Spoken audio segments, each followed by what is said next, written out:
هلا، وشلونكم؟ شخباركم؟ شلونكم بنات؟ يا رب ان شاء الله كلكم بصحة وسلامة. بنات راح اسوي كبة، اسوي الحشوة مال كبة التمن اللي هي كبة حلب. هذا لحم عندي انا غاسلته وبصل، وهسه راح اشوفون الطريقة مالتي. هنا عندي انا محضرة، انا طبعا ما اشتغل بالطاولة وهاي لأن كمية هواي. هنا نحمس اللحم،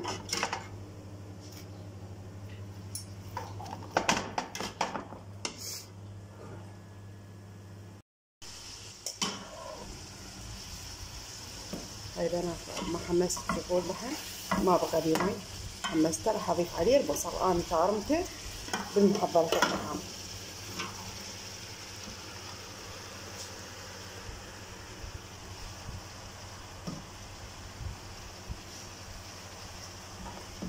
بنات شوفوا هنا انا محضرة بهارات مال كركم وفلفل اسود وهاي بهارات مال جدر، عفوا مال كبة.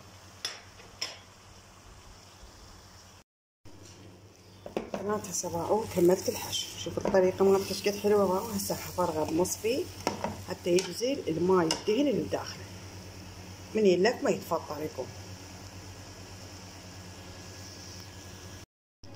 بنات شوفوا انا بزل التمن بزل، باعوا انا حسب الكميه اللي تسووها انتم. بالنسبه لي اشتغل على باب الله، فكميتي هواي. طبعا قبل لا يستوي التمن اضيف عليه طحين التمن حتى تصير ناعمه وحلوه. هاي بنات بزلت هاي. شوفوا الطريقه مالته شلون صار. هسه حثرمه بالمثرامه، بس شويه يبرد اثرمه بالمثرامه اشوفكم شلون.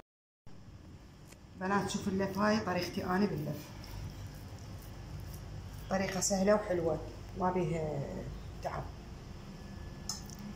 شوفوا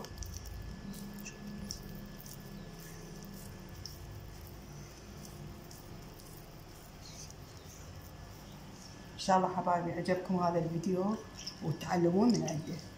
ان شاء الله رمضانكم عليكم الف خير.